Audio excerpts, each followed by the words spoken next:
नमस्कार दोस्तों, आज बात करने वाला हूं अगर आपका जीएसटी पेमेंट यानी जीएसटी चालान पेमेंट फेल हो जाए तो कैसे आप उसे फिक्स करेंगे, कैसे आप उसे ठीक करेंगे। तो चलिए इसको समझने के लिए बने रहे मेरे साथ वीडियो के एंड तक।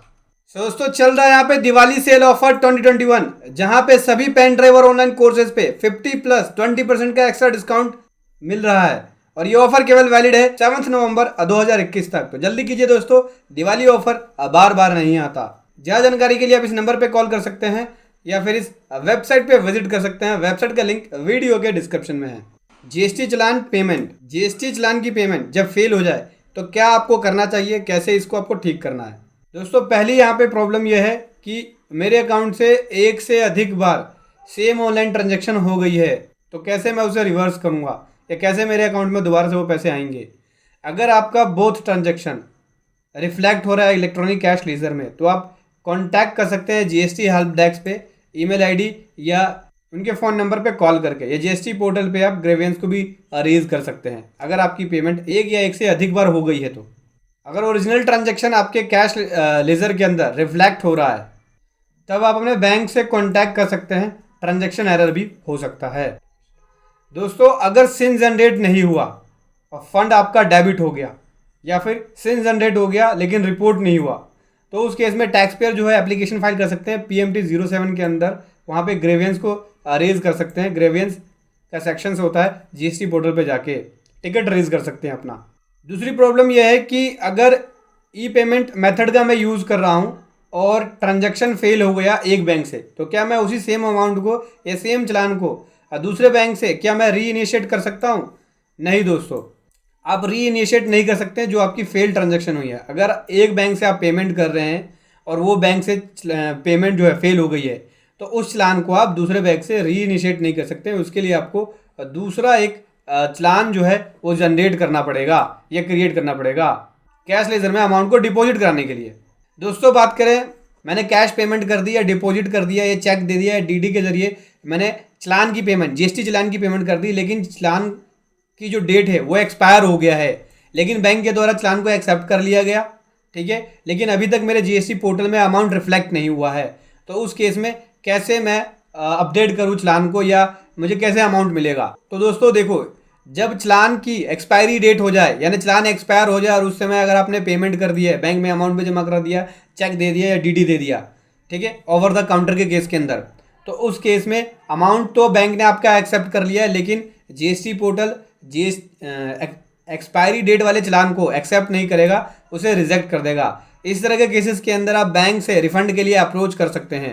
दोस्तों मैंने यहाँ पे 1 लाख रुपए की पेमेंट कर दी नेट बैंकिंग, लेकिन जो है मेरे बैंक से डिडक्ट भी हो गया, लेकिन वहाँ पे एक एरर पॉपअप कर रहा था कि सर्वर डाउन है, ठीक है।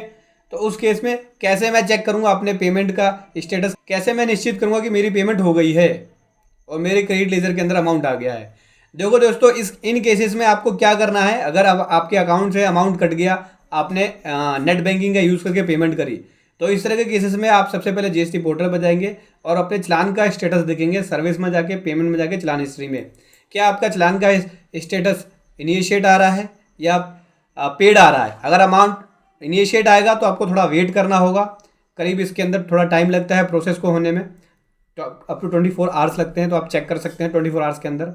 अगर वहाँ पे पेड आता है तो चालान आपकी सक्सेसफुली पे हो चुकी है। अगर फेल आता है तो आपको दोबारा से वहाँ पे पेमेंट करनी पड़ेगी।